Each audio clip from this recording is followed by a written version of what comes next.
We have breaking news. A Christian ministry group says a gang in Haiti has released 12 kidnapped American and Canadian missionaries. A police spokesperson in Haiti confirmed the release to CBS News. It comes exactly 2 months after 17 people from an Ohio-based missionary group were taken by the gang 400 Mwozo near Port-au-Prince. 5 of the hostages had already been released, 3 of them less than 2 weeks ago. At this point, we do not know the whereabouts of the remaining 12 hostages or their conditions. Christian Aid Ministries announced the remaining hostages were released and thanked people for their fervent prayers, saying, quote, "Join us in praising God that all 17 of our loved ones are now safe." Garry Pierre-Pierre joins us now for more on this. He is the founder of the Haitian Times. Thank you so much for joining us. First off, is there any information on how the hostages are doing and where they are now? Well, we don't know exactly where they are or how they're doing. There's been very little information about the hostages personally. What my sources are reporting in Haiti is that they were found about 25, 30 minutes away from where they have been abducted. And so they were left there. Local residents found them and alerted the authorities who came and got them. The gang had at one point demanded $1 million per hostage. Is there any indication if the ransoms were paid or any other reason why the remaining 12 hostages were released now?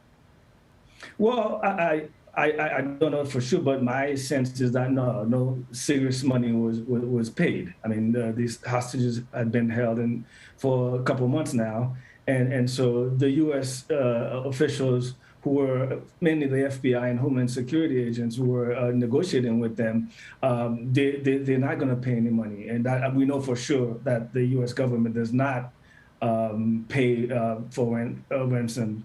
And so they didn't get any money.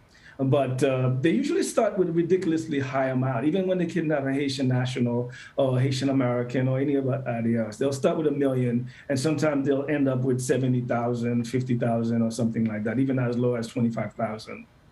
So you said this is usual. Can you tell us a little about the 400 Mwozo gang? Are kidnappings and ransom demands like this common with them? Well, yeah, they operated largely out of the northern corridor of Port-au-Prince, because Port-au-Prince has 2 arteries, one leading to the north and one leading to the south. And so they control the northern corridor. And they're known for the basically being very violent gang. And their MO is to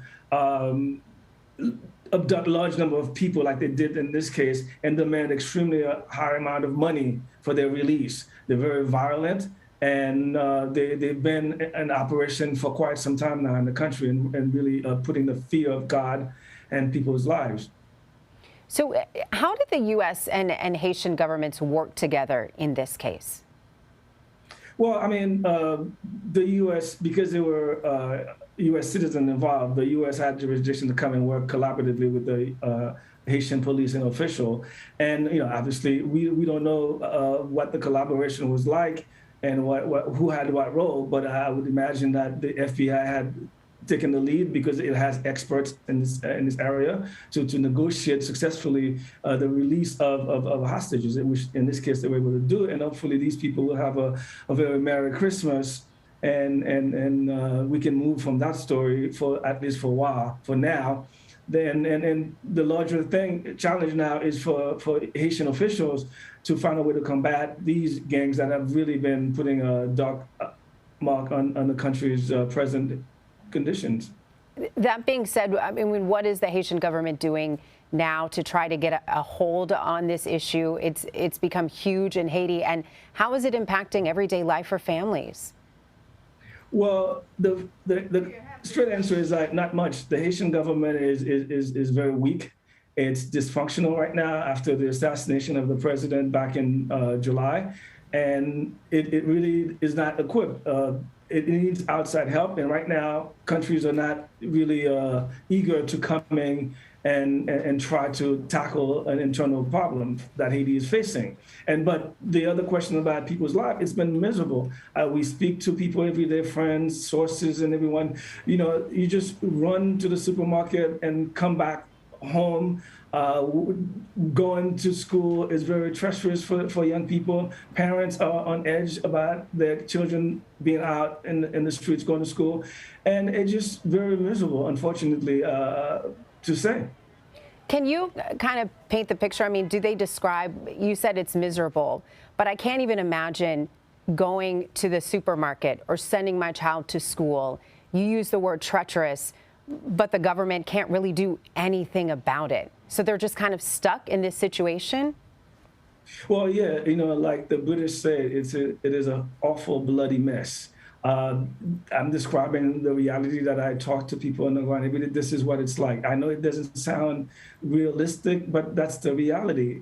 People are fearful. These gangs have been terrorizing residents of the city, of the country, for years now. This is not a new phenomenon. It's been going on really for about a decade or so, and it has gotten worse in the last couple of years to the point. This is where we are right now, where foreigners, no one is safe from the wrath of these kidnappers. I can't even imagine. Garry Pierre-Pierre, thank you so much. Thanks, Elise, for having me.